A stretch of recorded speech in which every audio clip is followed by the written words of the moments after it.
Hey guys, how's it going? My name is Adam. Today, I'm going to show you how to set auto reply on WhatsApp business, right? So first of all, just go ahead to your App Store, Google Play. And from here, what I'm going to do, I'm going to just go ahead and tap I'm going to just type WhatsApp business, and I'm going to just download the app and double check if the app needs to be updated.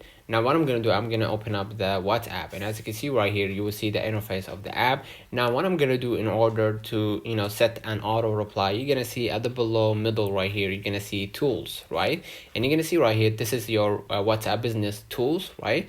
And here you're going to see your business tools, profile, catalog, orders, and from here you're gonna see the messaging tools, right? And from here you're gonna see the greeting message, right? If you want to set a greeting message, just go ahead right here, and it says right here toggle it on. And if you want the recipient to be for everyone, right? Or if you want to exclude your contacts, or if you want to make exception, just go ahead and do that. And from here you're gonna see the auto reply message right here. Thank you for contacting me, please let us know how we can help, right? And if you want to send away like away message, right?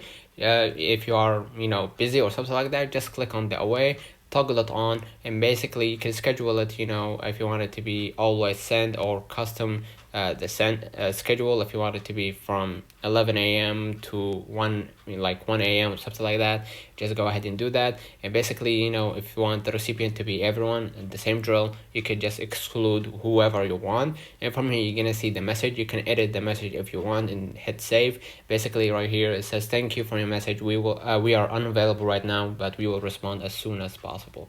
But basically, the reply will be like this, right? If you are away at this time, right? And here you're gonna see the quick replies right here. It says, thank you for your business, we look forward to working with you again. You could just go ahead and change the message, right? Or something like that. Or you could just change the shortcut as well, so you can have a quick reply once someone purchase your product or something like that. All right, let me know in the comments if this video helped you. Don't forget to like and subscribe. Thank you for watching.